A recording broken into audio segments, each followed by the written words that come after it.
nation's power. Human destiny is like a bullet fired at a distant target. We aim the gun at our aspirations, our purpose. But as our willpower falters, our hands shake and the gun barrel shifts. And while the barrel of the gun may only move an inch, the effect is magnified with every foot the bullet travels, so that by the time it strikes the backstop, that tiny shift has cast the bullet far wide of its mark. America, it seems, is off target. America's collapse into stupefied tyrannical corporatism was not a sudden one. It's been a gradual slide into depravity and socialism. It's the cascading effect of innumerable events through history. But we have to ask ourselves, where exactly did we go wrong? When in our history did America lose the plot? You could argue it was the 60s with the radical reaction to government oppression and senseless war, the hijacking of civil rights by extremist groups, or even earlier with the world wars that industrialized the economy and positioned us as policemen of the world, or even earlier to the nation-wrenching vicissitudes of the Civil War. But one year stands above all others as being the genesis of our current quagmire. In this 1 year alone did so many instruments of oppression and institutions of control come into being. This wasn't just the year that the rifle of destiny strayed from the bullseye. This was the year that the men holding the rifle decided to aim at a different target entirely. The year was 1913. 1913 was, in many ways, the high watermark of Western civilization, the peak of advancement before the Great War the following year ushered in a century of conflict and decline. For America in particular, 1913 was a year of unparalleled accomplishment. New York's Grand Central Station opened as the world's largest train station. The Woolworth Building pierced the clouds as the tallest tower in the world. The Lincoln Highway became the first automobile road to stretch across the United States, and President Woodrow Wilson triggered the explosion of the Gamboa Dam, completing the construction of the Panama Canal. But just as these profound achievements heralded a new and glorious age, the seeds of destruction and bondage were being sown in the shadows of American cities. The Revenue Act, introduced by Senator Aldrich of Rhode Island, was signed into law by President Wilson, creating the first federal income tax in the United States. Originally meant to be just a 1% tax on only the richest Americans, this bill laid the groundwork for the perpetual and significant tax burden under which all Americans struggle to this day, and it did so by drastically lowering tariffs, easing the barrier of entry for foreign goods to American markets.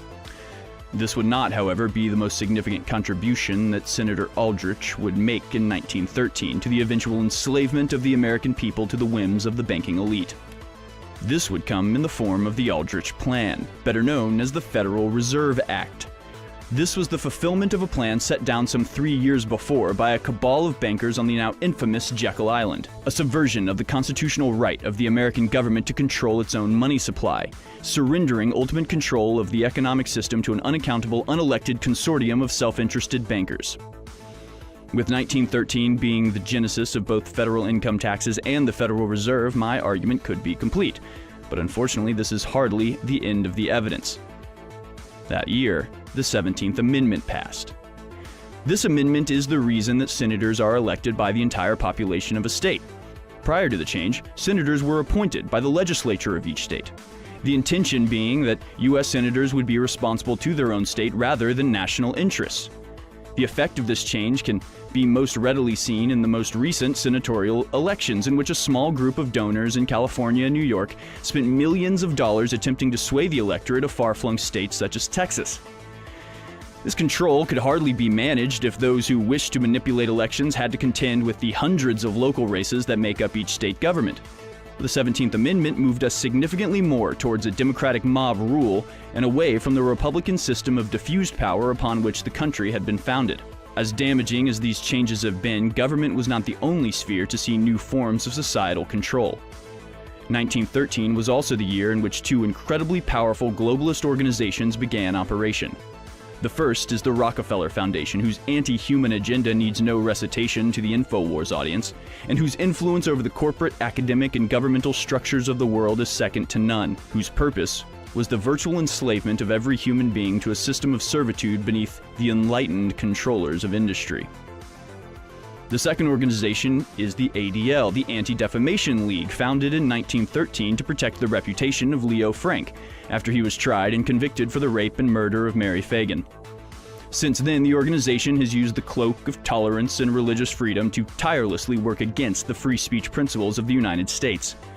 It's a model adopted by such organizations as the SPLC, who, along with the ADL, now work in tandem with big tech companies to silence and vilify anyone who fights against the tenets of imperialistic globalism.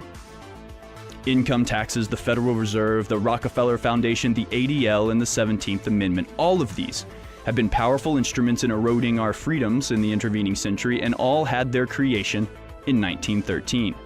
To figure out why this took place, we must look at another significant advancement, this one in the realm of industrial technology. 1913 was the year Henry Ford introduced the assembly line and changed industry forever. While it may have been more efficient and advanced than earlier fabrication techniques, the assembly line represents a drastic shift in the role of American workers. They were no longer artisans or craftsmen. They were transformed into nothing more than cogs in a huge industrial machine. This represents the transformation of humankind in the eyes of the controllers of society and economy. 1913 was at the tail end of an incredible period of technological and scientific advancement in which electricity, combustion motors, and psychological theory radically altered our perception of the world and our place in it. To the average person, these accomplishments represented a new epoch of humanity in which our wildest dreams could be achieved and technology would bring comfort and strength to every man and woman. To those in power, however, they represented something very different. They represented a potential threat to the monopolistic hoarding of power and riches. But even more so, they represented those very levers that could be used to oppress the people and guarantee that that monopoly they held would remain firmly in their grasp. The banking establishment saw a vision of the future in which humanity itself served as an endless assembly line, drained of individuality, sapped of economic independence, and relegated to the servile role of ants in the great colony of borderless nations. The men who held the levers of power were armed with the rifle of destiny, and instead of aiming at freedom or the advancement of all men, they aimed at their control, they aimed at their subjugation. All they had to do was establish the institutions and programs that would slowly but surely enslave us all. And in 1913, that's exactly what they did.